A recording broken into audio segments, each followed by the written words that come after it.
July 9th, Acts chapter 27, verses 1 until 20.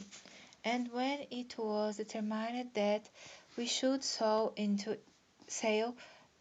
Italy, they delivered Paul and certain other prisoners unto one named Julius, a centurion of Augustus' band, and entering into a ship of Adramyttian, he launched, meaning to sail by the coast of Asia. One Aristarchus, a Macedonian of Thessalonica, being with us, and the next day we touched at Sidon, and Julius courteously entreated Paul, and gave him liberty to go unto his friends to refresh himself. And when he had launched from thence, he sailed under Cyprus, because the winds were contrary. And when he had sailed over the sea of Cilicia and Pamphylia, we came to Myra, a city of Lycia, and there the centurion found a ship of Alexandria sailing into Italy, and he put us therein. And when we had sailed so slowly many days, and scarce were come over against Cnidus, the wind not suffering us, we sailed under Crete over against Salmon, and hardly passing it, came unto a place which is called the Fair Havens, night, whereunto was the city of Lasea. Now when much time was spent, and when sailing was now dangerous, because the fast was now already past, Paul admonished them and said unto them, Sirs, I perceive that this voyage will be with hurt and much damage, not only of the lading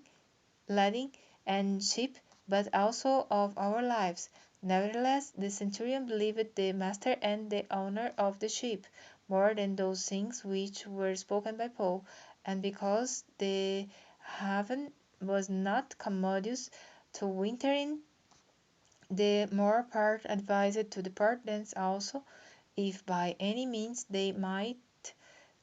attend to Phoenix, and there to winter, which is a haven of Crete, and lieth toward the southwest and northwest.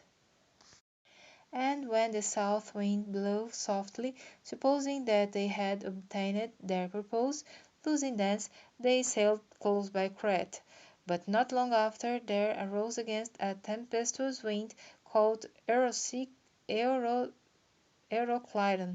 and when the ship was caught and could not bear up into the wind, we let her drive. And running under a certain island which is called Clauda, we had much work to come by the boat, which when they had taken up, they used helps, undergirding the ship, and fearing lest they should fall into the quicksands, struck sail, and so were driven. And we, being exceedingly tossed with a tempest, the next day there lightened the ship, and the third day we cast out with our own hands the